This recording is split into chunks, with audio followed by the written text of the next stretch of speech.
Hola estudiantes de segundo, ¿cómo les va? ¿Cómo van con estas pausas forzadas en las clases? Vamos a seguir trabajando y aquí les preparo un segundo video para analizar la segunda parte del texto sobre vida y muerte en la sociedad moderna.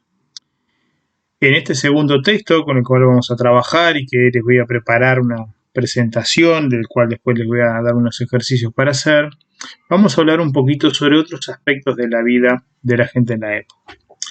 El primer aspecto a analizar que tenemos que ver es el tema de la esperanza de vida y cómo era la esperanza de vida en aquella época comparando con la del mundo moderno, el mundo actual. Lo que ustedes están viendo en este momento es la imagen de una pintura, El triunfo de la muerte, de Peter Bruegel, un pintor renacentista del siglo XVI, que si bien se trata de una obra de fantasía, y en vista de lo que ya habíamos hablado sobre el tema de las pestes, la guerra y las hambrunas, refleja un poco lo que era la vida cotidiana de la gente en el siglo XV, XVI, XVII. Es decir, la muerte es una presencia permanente y lo vemos en múltiples aspectos. Y también el caos y el terror que genera esa muerte. Eso se ve claramente en esta obra. Y una de las cosas que nos interesa analizar es el tema de la esperanza de vida. ¿Qué significa este concepto? ¿Cuál era el promedio de vida que vivía la gente en la época? No quiere decir cuánto vivía cada uno.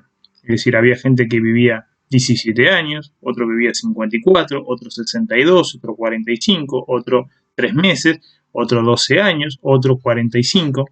O sea, hay edades diferentes a las que se moría la gente. Pero el promedio, es decir, la suma de todas las muertes dividida la cantidad de personas, nos da una cifra, que es la esperanza de vida, que era muy diferente a la actual. Para que tengan una idea, en Uruguay hoy día, más allá del coronavirus, que por suerte la venimos llevando bien, por ahora, la esperanza de vida en las mujeres está en el entorno de los 80 años y en los hombres entre 74 y 75. Esto nos dice de que el promedio de las personas es muy alto. Es decir, que hay pocos casos de personas que se mueren con menores edades. Y la inmensa mayoría de las personas se mueren en edades muy avanzadas.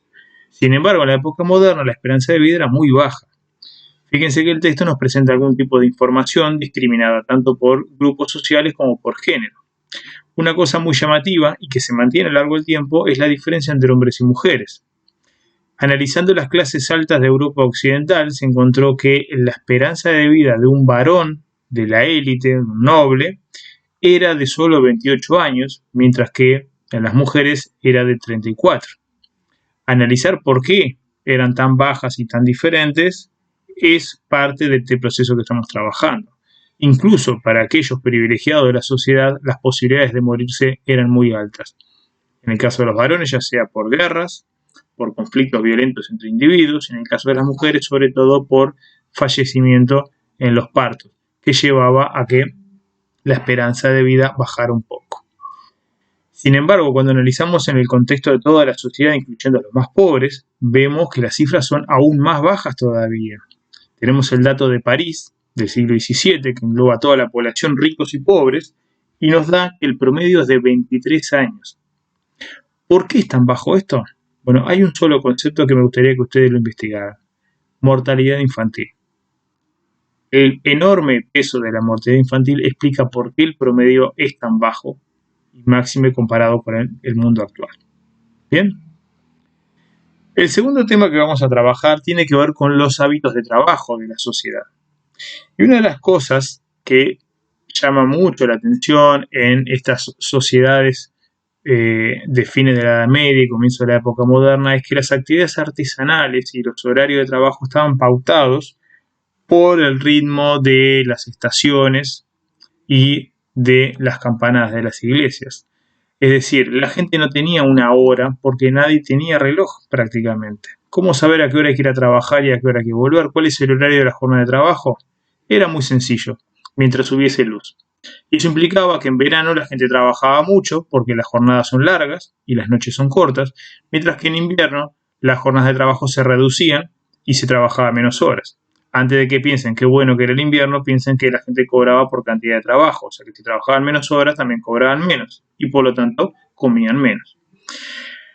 También es cierto que los ritmos del horario estaban marcados por lo que se llaman las horas litúrgicas, es decir, las iglesias, y eran muy abundantes en las ciudades medievales, como esta imagen que vemos aquí de un pueblo, que todavía sobrevive, el campanario de la iglesia nos va indicando la hora precisa de cada ceremonia litúrgica. Que básicamente a las 6 de la mañana, a las 9 de la mañana, al mediodía, a las 3, aproximadamente cada 3 horas había una ceremonia litúrgica y eso era marcado por campanadas que le servían a la gente para orientarse y saber en qué época del día estaban, porque nadie tenía reloj, por supuesto, en esta época. ¿Bien?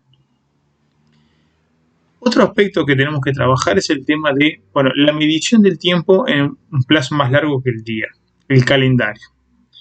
Y una de las cosas interesantes que observamos en esta época, que a diferencia de hoy, que solemos marcar los tiempos del 1 de enero al 31 de diciembre y es prácticamente uniforme en todo el mundo, cada pueblo en esta época tenía costumbres relativamente diferentes. Algunos arrancaban el 1 de marzo del año, otros lo arrancaban de Pascua a Pascua. Fíjense que el reino de Francia recién en 1563 comenzó a establecer el 1 de enero como el comienzo oficial del año.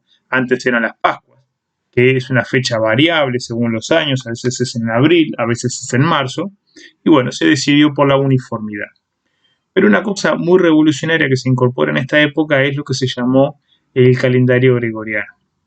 Hasta ese momento existía un calendario de la época romana que tenía una deficiencia. Como el año no es exactamente de 365 días precisos, sino que hay un poquito más, después de muchos siglos había un desfasaje muy grande entre el comienzo de las estaciones y el calendario. Es decir, llegaba el 21 de diciembre en el hemisferio norte, cuando tendría que empezar el invierno, y resulta que todavía faltaban 10-12 días para ello. Eso llevó a que algunos astrónomos de la corte del Papa Gregorio resolvieran estudiar la situación, y este mismo Papa en 1582 resolvió, creando un nuevo calendario que es el que tenemos todos hoy día, llamado el calendario gregoriano, su nombre, que como ven en la imagen a continuación, en octubre de 1582, pasamos del día 4 de octubre, del jueves 4 de octubre, al viernes 15 de octubre. No hubo 5 de octubre ni 6 de octubre, simplemente se salteó eso. Se eliminaron un montón de días. Y a partir de ahí se decretó algo que es normal a partir de ese momento, para poder dar un calendario más preciso. ¿Qué? Algo que todos nosotros lo tenemos, y este año en particular. Recuerdan que febrero este año no terminó el 28, sino que terminó el 29.